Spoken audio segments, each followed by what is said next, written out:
పటాన్ చెరువు అమీన్పూర్లో 4 రోజుల క్రితము రజిత తన పిల్లలకి విషం ఇచ్చి చంపినటువంటి ఘటన చోటు చేసుకుంది. మొదట పెరుగన్నం తిన్నాక చనిపోయారు అని చెప్పేసి అనుకున్నప్పటికీ పోలీస్ ఇన్వెస్టిగేషన్లో రజితనే విషం ఇచ్చి పిల్లలకి చంపినట్లుగా రజితనే ఒప్పుకుంది. ప్రస్తుతం రజిత అక్క ఉన్నారు, తనతో మాట్లాడదాము.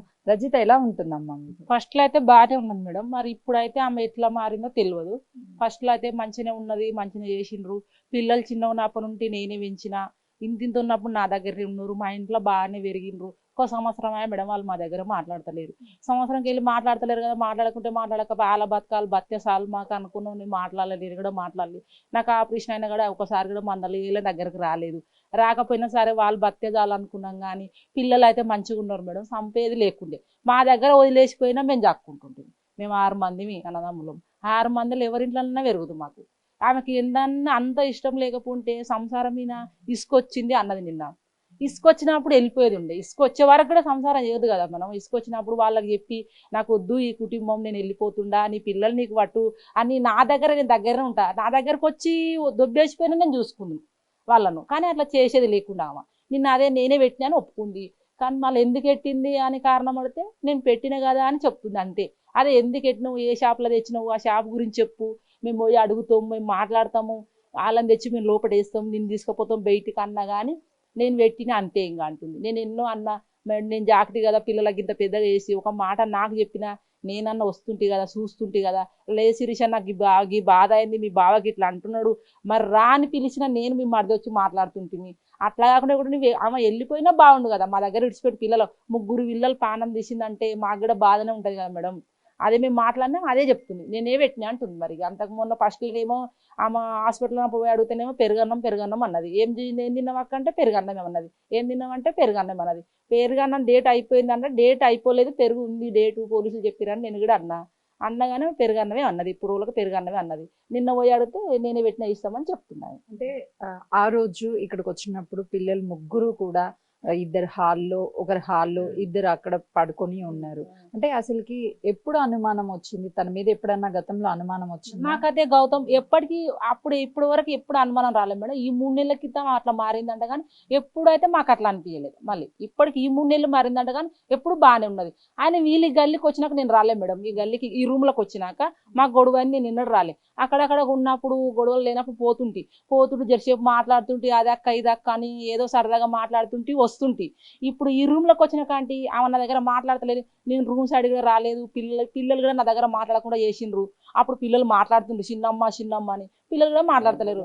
మాట్లాడక పిల్లలైనా అలానే మంచిగా బతని నేను రూమ్కి వెళ్ళి కూడా రాలే మేడం. ఎన్నాడు ఎందుకు జరిగింది మీ మధ్య అసలు గొడవ? అంటే భూమి గురించి మేడం. భూమి ఆస్తి పంచుకున్న వరకు మా బావ అదొరుదంటే మా ఆయన కోపం వచ్చి అరిచిండు, నువ్వేందన్న మధ్య పుల్లలు పెడతావు, సైలెంట్గా ఉండలేవా, పంచుకుందాము, నీ మాది పంచుకుంటే కష్టం చేసినావు కదా, నీ వాళ్ళకి వీళ్ళకి మా చిన్న మాదికి మా దాంట్లోకి వెళ్ళి గుంట ఇయ్యమన్నాడు.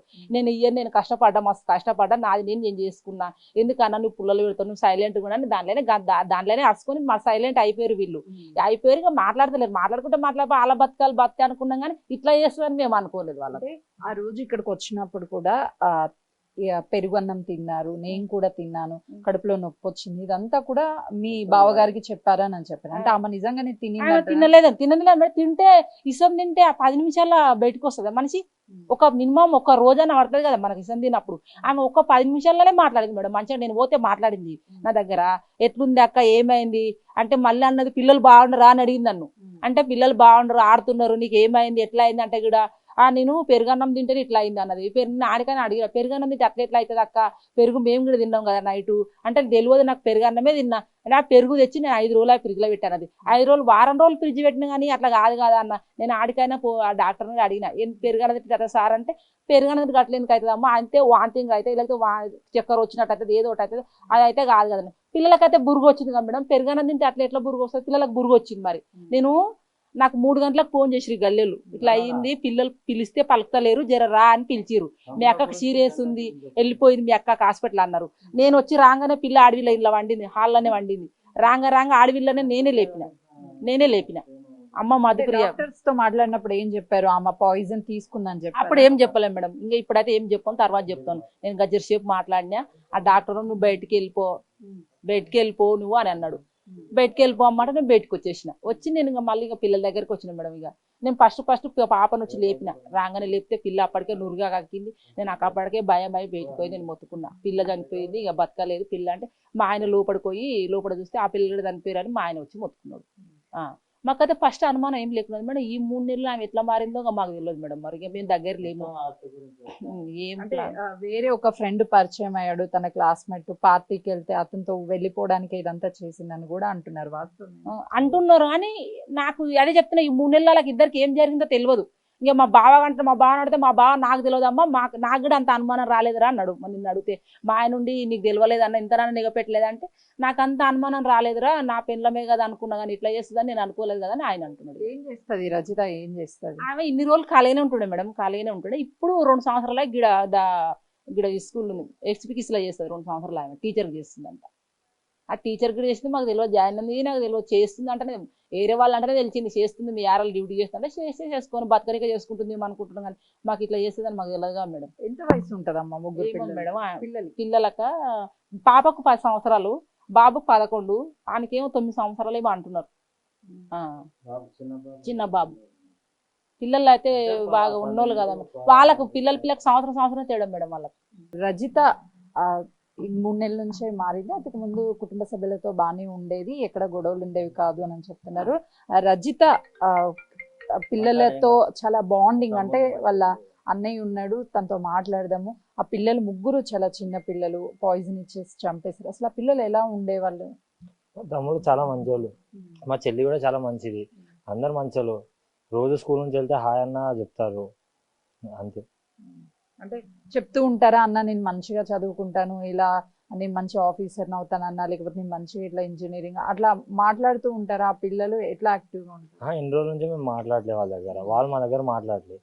రోజు నేను స్కూల్ నుంచి వస్తాను కాబట్టి వాళ్ళు చెప్తారు హాయ్ అన్న అంతే. ఇంకా వాళ్ళు ఏం చెప్పారు ఇట్లా నేను ఏం చదువుతాను మంచిగా చదువుతానో వాళ్ళు ఏం చెప్పారు. అంటే ఈ మధ్య మీరు మాట్లాడుకోకపోయినప్పటికీ మీకంటే చాలా వయసులో చిన్న వాళ్ళు కాబట్టి ఆ బాండింగ్ ఉంటది కదా, పుట్టినప్పటి నుంచి మీ ఇంట్లోనే ఎక్కువగా ఉండుంటారు. సో ఎట్లా ఉండేవాళ్ళు వాళ్ళు? చాలా మంచిగా ఉండేది, మాతో మంచిగా ఆడుకునే వాళ్ళు, చాలా ఎంజాయ్ చేస్తుంటే. చాలా మిస్ అవుతున్నా వాళ్ళని కూడా. మా పెద్దమ్మ ఎందుకు చేస్తుందో నాకు తెలియదు, అలా చాలా ఏడుపు వస్తుంది నాకు కూడా.